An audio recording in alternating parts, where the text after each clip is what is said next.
Hi, it's Katrina. Relics from World War I. Melting ice in the Italian Alps has revealed some very interesting relics from World War I. In a cave at the top of Mount Scorluzzo, 10,000 feet high, soldiers from the Austro-Hungarian army dug out some wooden barracks and fought against the Italians in what became known as the White War. 100 years later, the remains of the White War are finally being thawed from the ice. Archaeologists have begun to find frozen weapons, letters left behind by the soldiers, and even diaries perfectly preserved in the ice. In 2015, the ice that had sealed off the cave in Scorluzzo melted completely, making it easy for researchers to get inside.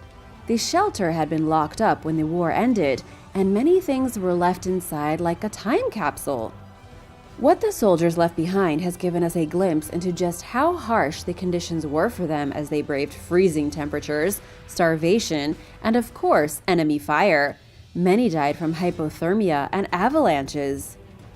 Even remains of the soldiers themselves have been found in the surrounding area as more and more ice and snow melts in the Italian Alps.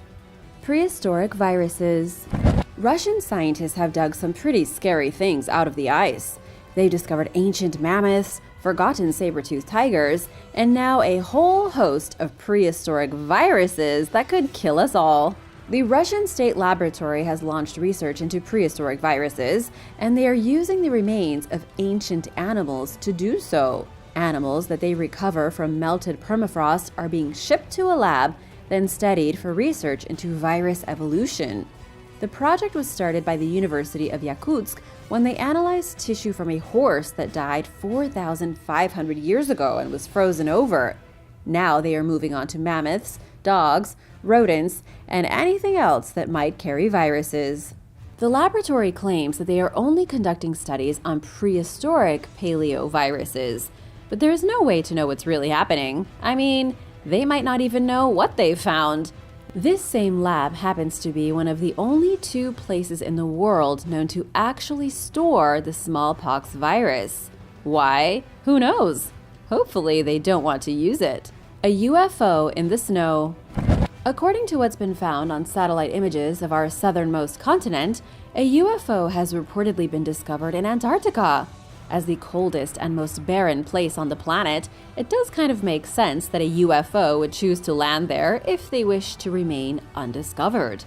Someone was looking at satellite maps of the continent when they apparently uncovered what they claim is a UFO and sent the discovery to YouTuber Mr. MBB333, who shared it in a video.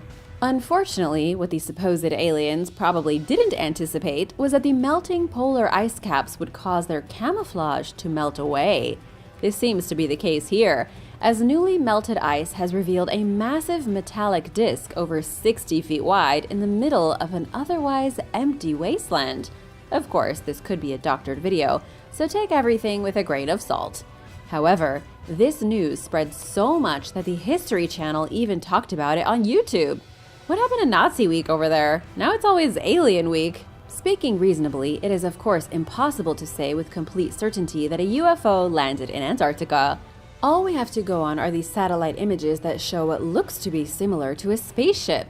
There is an elevated circle on the top of the metallic structure, a large shadow being cast from it, and a small patch of dry land that was, until very recently, ice. You could see why people think it might be alien. But what kind of object do you think it could be? Let me know in the comments. This discovery made by satellite has led to more questions than answers, but regardless, seems like people are definitely paying more attention to Antarctica. Frozen cell phone. A pair of hikers were recently saved thanks to a miraculous discovery in the ice. It all went down at the end of December 2021. Matthew and his friend Dewson had gone hiking near Mount Baldy in California, up the Ice House Saddle. Matthew lost his footing on the icy trail and started to slide. Reacting on instinct, his friend reached out to grab him, but it was a big mistake. Grabbing his friend cost Dewson his own footing, and they both tumbled down 150 feet of hard ice and snow. The only reason Matthew stopped at all was that he slammed into a tree. He ended up being terribly injured on the side of the mountain with mangled limbs and no way to call for help. Still, the guys weren't going to give up. Matthew picked up a stick to help himself walk and ended up accidentally jabbing something frozen in the snow. It was a cell phone. When he picked the thing up, it had a 1% battery charge, so he quickly dialed 911, shouted his location into the phone, and help was on the way. Without discovering that phone in the ice, both of them very well could have died right there on the mountain. But now you're probably wondering how the phone got there in the first place. The thing is, 3 days earlier, another hiker had gotten into a similar situation. What's truly amazing is that hiking in that spot is rare. People almost always go to the more popular peak at Mount Baldy. Yet, just 3 days earlier, a different person also slid down the mountain following the same trail and lost his cell phone. Then Matthew and his friend fell down the same spot and found it. The frozen phone just so happened to still have any battery at all, just enough to call the police. Talk about a series of incredible coincidences. Frozen delivery. A ship in Russia brought to port a cargo of frozen vehicles. It happened on December 27, 2021. When the ship, the Sun Rio Ro-Ro cargo carrier, arrived at the Russian port city of Vladivostok, everything was covered in ice. The ship was blanketed in ice, and so was its cargo. The entire deck was like a skating rink, as if the ship had just come out of a refrigerator. But that does make sense, considering the temperature was around -4 degrees Fahrenheit. Even in such a frigid part of the world, the frozen ship was enough to draw a crowd. The workers on board the ship had the unfortunate task of unloading dozens of frozen vehicles, some of which had up to 6 inches of solid ice on their exteriors. A lot of the cars were even damaged because the ice was so thick and the air was so cold that the windows simply shattered. How did so much ice get on the cars? According to an official with the shipping unit, it's all because of waves. Extreme winds while the ship was en route caused waves to reach all the way into the cargo hold. Then, thanks to the humid sea wind and sub-zero temperatures, the water turned almost immediately into ice. The result was a whole lot of ruined cars. Tusk in the ice. Scientists recently made an amazing discovery from the Ice Age. In 2018, scientists found a woolly mammoth tusk in Alaska over 3 feet long. But that's only the beginning of the story. Researchers analyzed over 400,000 microscopic data points from the tusk by looking at isotopes, or tiny atoms. According to Matt Wooler from the University of Alaska, they were able to retrace the entire life of the extinct beast. They found that during its 28 years on Earth, it wandered across enough of the Alaskan wilderness to circle the planet 2 times. How they came to this conclusion is a little confusing.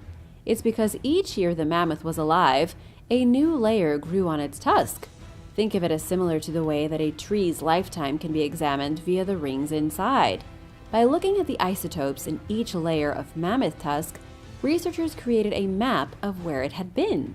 One of the most amazing parts of the discovery is that they found its movement shifted suddenly at the age of 15. Researchers believe that was when the mammoth was kicked out of its herd and forced to go off on its own.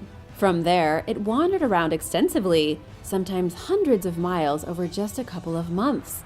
But throughout its entire life, it walked enough that it could have literally circumnavigated the globe twice. Deer in a pond. In Connecticut, firefighters arrived at a frozen pond to find something strange going on. According to the Walcott Police Department, a frantic animal control officer by the name Roz Nenninger had phoned the fire department for backup when he discovered a deer stranded on the ice of a frozen pond at the local gun club. The deer had wandered onto the lake, not realizing the danger, slipped on its long legs, and then found itself completely stuck and unable to leave. If no one had rescued it, the deer would have broken through the ice and frozen to death in the water beneath, or simply starved. Luckily, the fire department did an amazing job. A rescuer crawled onto the ice on his stomach, very slowly so as not to scare the deer or break the surface of the pond. He then attached a rope to the deer and slowly dragged it back to solid land. Once released, it pranced off into the nearby woods without so much as a thank you. It might want to stay away from the lake and the gun club. Mongolian artifacts. In the high mountains of Mongolia's Altai region, there once lived one of the oldest pastoral societies in the world. We only know about them because of a handful of random burials found in the frigid, windswept landscape and a small collection of stone ruins. Because they lived in the icy part of western Mongolia, very little evidence of these people remains today. Whatever artifacts they left behind ended up being covered in snow and ice and lost for thousands of years. But thankfully, at least for archaeologists, melting ice in the mountains is revealing more and more lost relics from over 1,500 years ago. For example, archaeologists recently discovered a piece of rope woven from animal hair. It was lying in a pile of rocks right at the edge of the retreating ice. It is unknown exactly what the artifact may have been used for. It's possible that it was part of a bridle or a harness, or it may have been used for stringing up captives. It's impossible to say, but it does reveal an ancient technique for rope manufacturing hundreds of years before the Great Mongol Empire. According to electron microscopy done by scientists, nomads used camel hair to make the rope. They also found collagen preserved with some ancient arrowheads that they pulled from the ice, showing that they used deer tissue to affix arrowheads to their shafts. Pretty creative. Antarctic rescue. A Chinese icebreaker that was supposed to help rescue people actually ended up getting stuck itself. They were trying to help the passengers on the academic Shokalsky vessel when it got stuck on the Antarctic ice. It happened a few years ago in December, when the Russian boat became lodged by thick ice floes and had no way of escape. The Chinese ship, the Shui Long, came to its rescue and transferred 52 passengers by helicopter onto a third ship called the Aurora Australis. Then, when the Chinese ship tried to maneuver through the ice and leave, it found that it couldn't.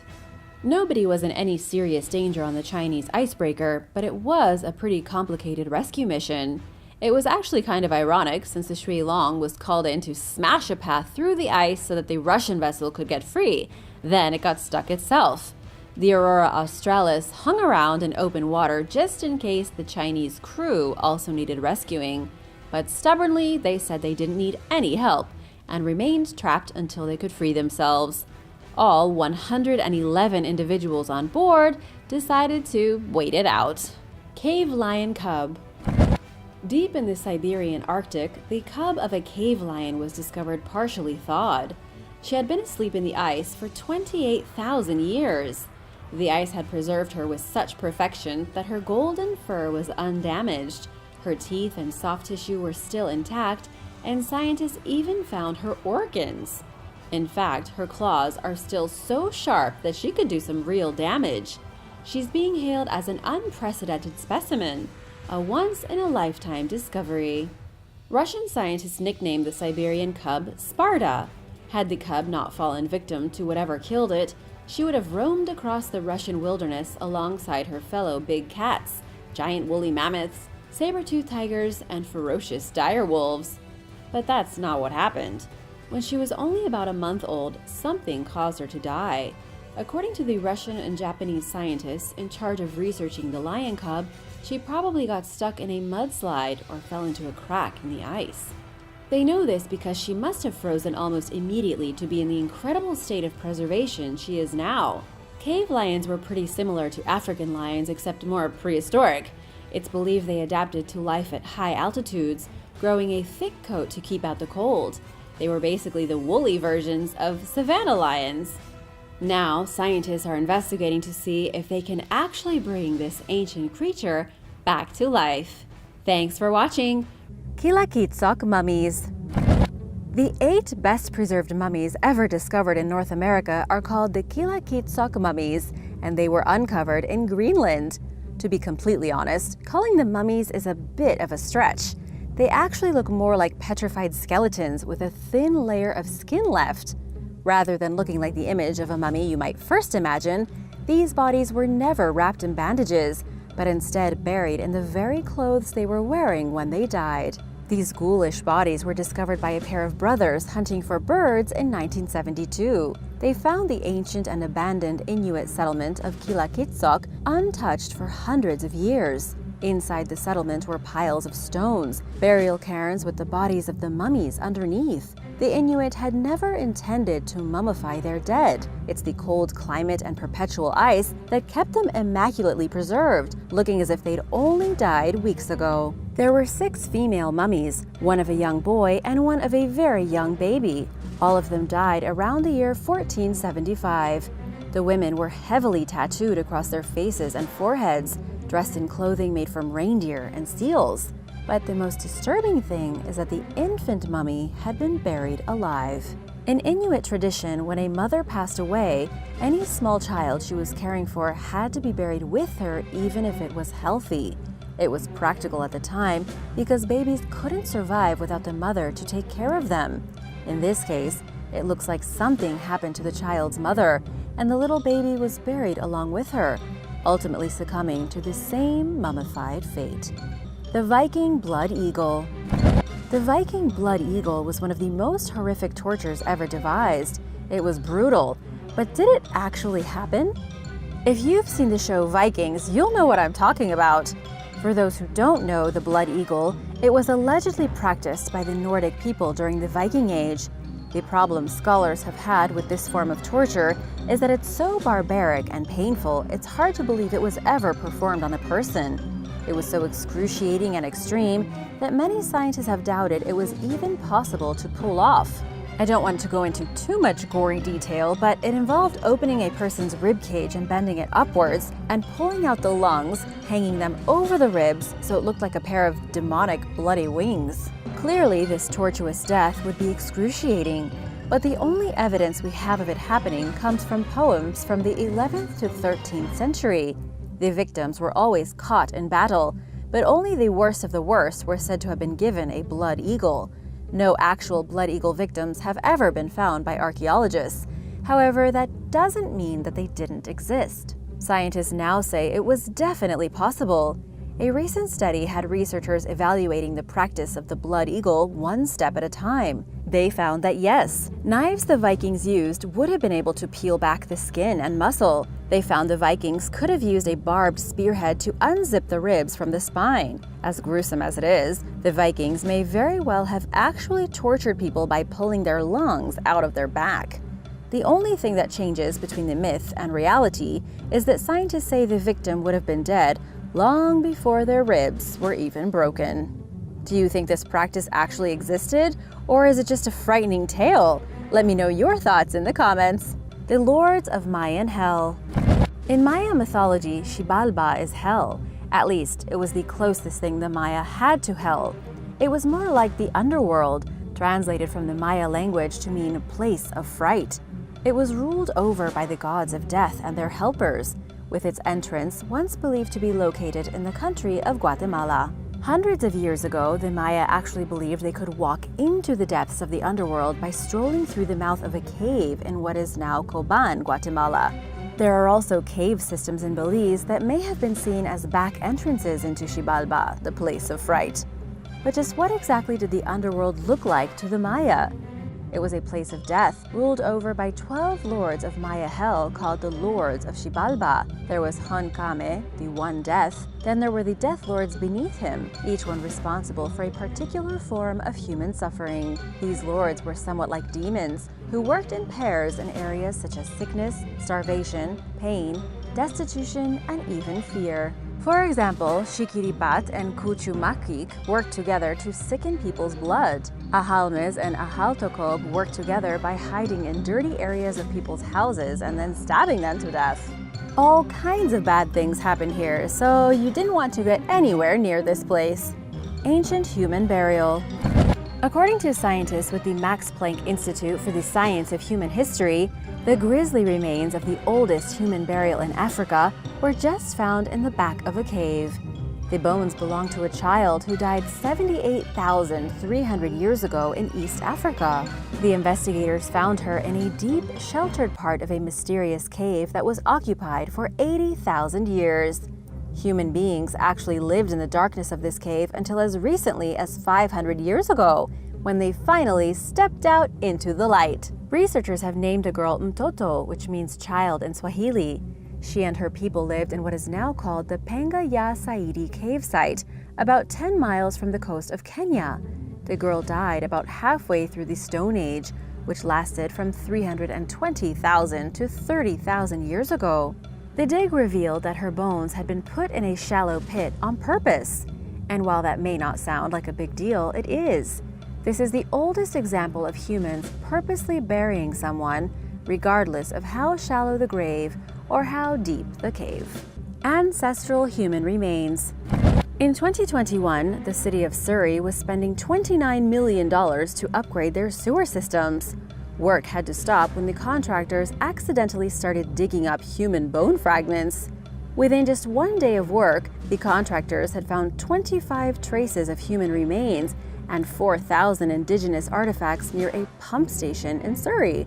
They uncovered bones, spear tips, arrowheads, and all the telltale signs of a cemetery. In fact, this wasn't even the first time human remains were found in the area. According to the manager of Archaeological Services, Don Welsh, the ancestral remains of at least 700 people have been dug out of the ground around Crescent Beach. Clearly, the whole area was once a graveyard. The problem is that 40 years ago, there were no archaeologists on construction sites to stop the work. During that time, people weren't that interested in preserving cultural history. But now, it's a much more serious matter. The project stopped for 100 days and cost the city another $1 million to do additional archaeological screening. Even more human remains were found, but the First Nations asked that they be kept in the ground. The monk and the alien.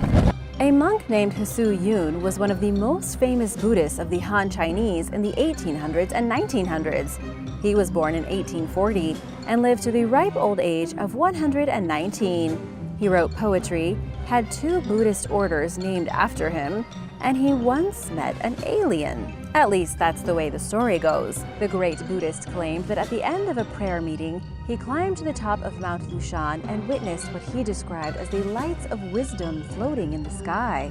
It was described as a large sphere of light that came in from the central peak, dipped down, and then split into 10 separate spheres of all different sizes. The description sounds remarkably similar to modern UFO sightings.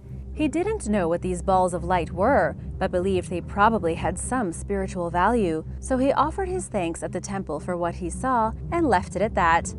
These days, there are some who are convinced he accidentally stumbled upon a group of UFOs entering our atmosphere.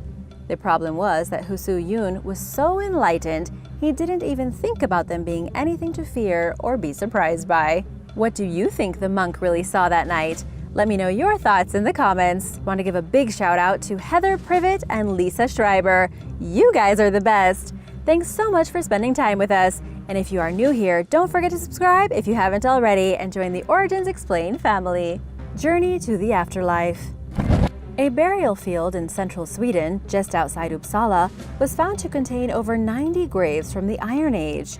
The site is called Valsgard, famous for its boat graves left behind just before the Vikings during the Merovingian period.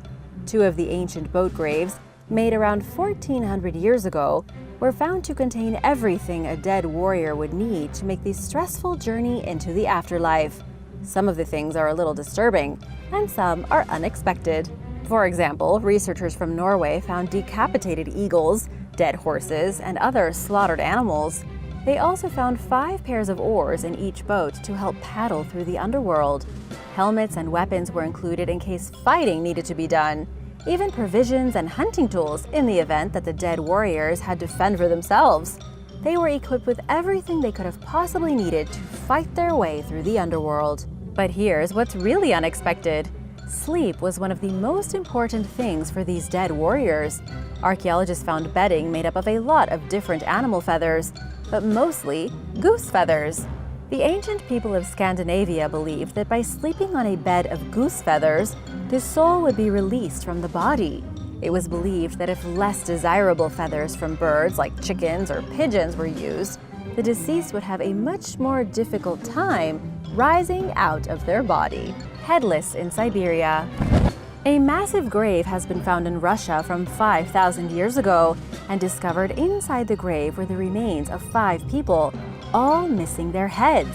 Archaeologists believe the headless corpses belong to the Odinov culture, a group of head cultists. Unlike headhunters from other parts of the globe, head cultists revered the human head. They decapitated people and then kept their heads to worship. The burial site, located near Novosibirsk, was found with one headless adult and two headless teens. However, researchers can't say what happened to their heads. They believe that after death, the heads were either taken to a sanctuary where locals could pray to them, or they were buried separately. This means that somewhere, still undiscovered, there may be more of these headless bodies and the skulls themselves as a result of the Odinov people and their unusual practices.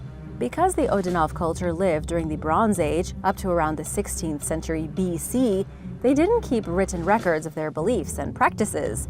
All we know is that they lived in the forests of Russia, alongside rivers and creeks. They clearly buried their deceased without heads, taking them back to sanctuaries to worship. But what happened to the heads after that? It remains a total mystery. Mummified llamas.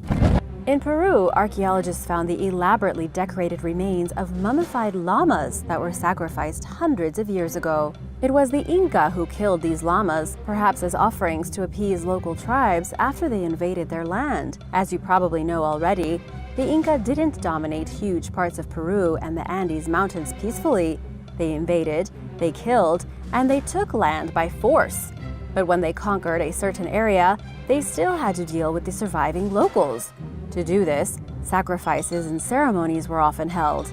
The favorite animal for the Inca to sacrifice was the llama. It held great meaning to the Inca people, and so they saw it as one of the most valuable life forms they could kill ritualistically. Researchers with the University of Calgary uncovered the remains of the sacrificed llamas at Tambo Viejo, an old Incan administrative center from which they oversaw the people in the Akari Valley. These are now the first naturally mummified llamas ever discovered, likely buried alive about 500 years ago. There was no sign of slaughter, so the animals probably died slowly and terribly beneath the dirt. A tormented witch. In the small village of Lehedzin in Ukraine, archaeologists unearthed the bones of a woman who was 25 years old when she died. Experts believe she was a witch, burned alive 1,600 years ago. Of course, archaeologists don't believe she was an actual witch. It was the villagers who accused her of witchcraft. She was discovered face down with her left hand tied behind her back, something typical of witch burials in the medieval period. This was so the witch couldn't return from the dead to terrorize the villagers with her supernatural powers. The unusual thing about the burial is the age of the woman. Normally, it was older women accused of witchcraft. The only time a young woman was accused of being a witch was when she got in a romantic relationship with the wrong man. When a man committed adultery with a younger woman, or when a man of influence abused a younger woman, they often fell back on claims of witchcraft. They would say the younger woman had bewitched them by using love potions. This cleared the man of all wrongdoing, while ensuring the young woman was sentenced to death for using magic.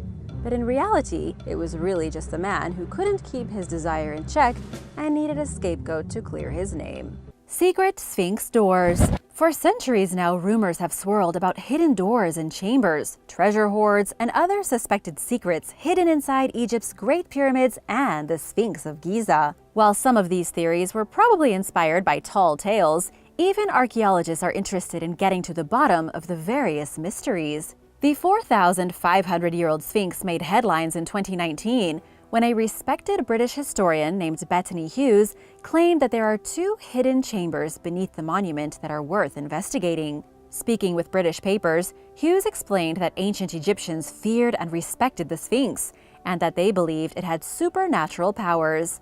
At the base of the giant statue near its tail, there is a small, deep hole that's typically kept hidden from public view. It could lead to one of the large chambers that some researchers believe exist below the monument, according to Hughes. She believes that any tunnels beneath the Sphinx could lead to a nearby pyramid where the pharaoh Khufu is entombed. Stories about a subterranean network of tunnels and chambers beneath the Sphinx were once limited to conspiracy theorists, but the evidence has caught the attention of seasoned professionals, and their willingness to look further into these claims could prove to be a game changer. What do you think is hidden under the Sphinx? Anything? Let me know in the comments below. Mysterious manuscripts. Throughout antiquity, parchment was sometimes in short supply, so people got as much use out of it as possible.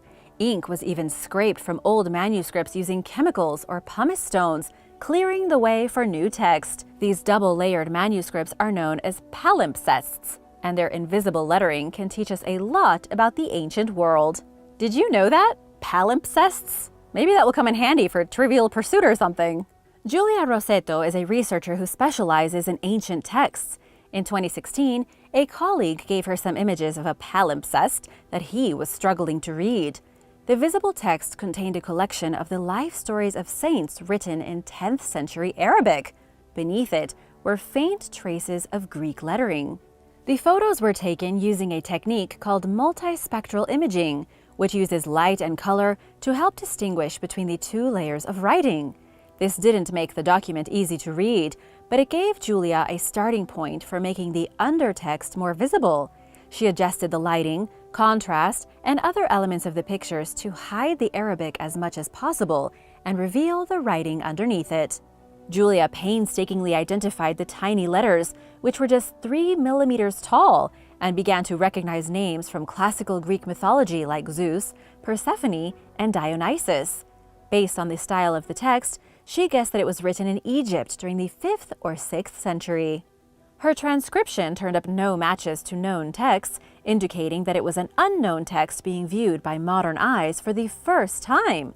And it's just one of hundreds of manuscripts that researchers have deciphered in recent years, thanks to technology that enables them to peer below the surface in ways that only recently became possible.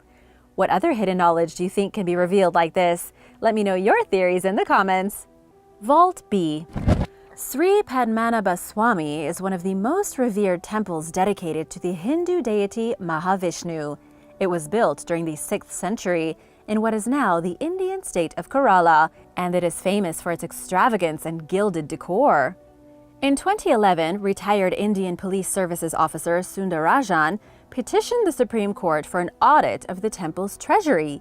He suspected that the temple was in possession of unaccounted wealth, and the court appointed a 7-member committee to investigate.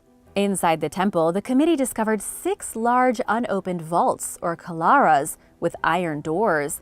They labeled the vaults A through F and managed to open all except for the innermost chamber, Vault B.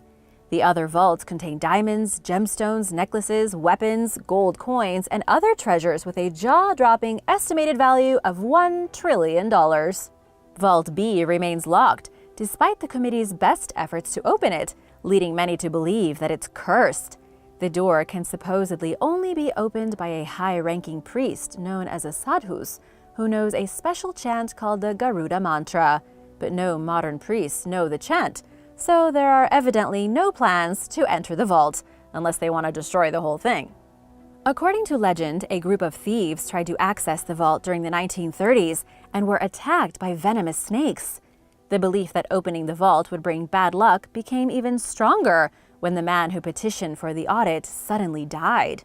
Auditor General Vinod Rai challenged these superstitions in 2015 when he claimed that Vault B had been opened numerous times since the 1990s without incident, but it remains closed in accordance with the wishes of devotees, temple officials, and the royal family. What do you think about this mysterious door? Let me know in the comments below. A forgotten port city.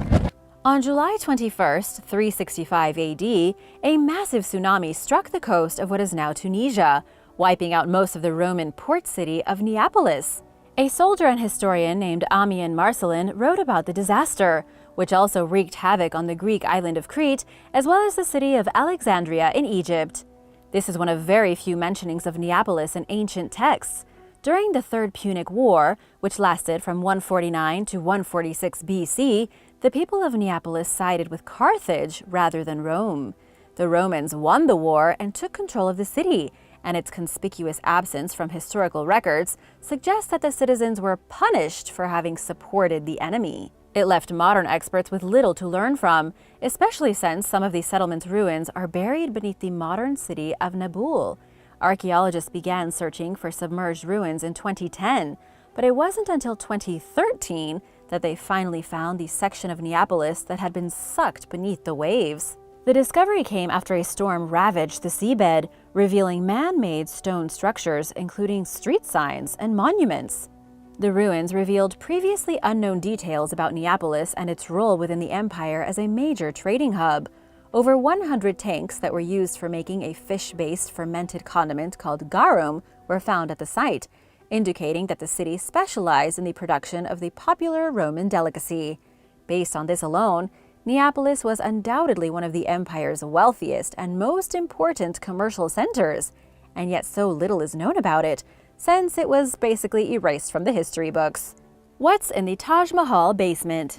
Shah Jahan was the 5th Mughal emperor of India, who ruled from 1628 to 1658.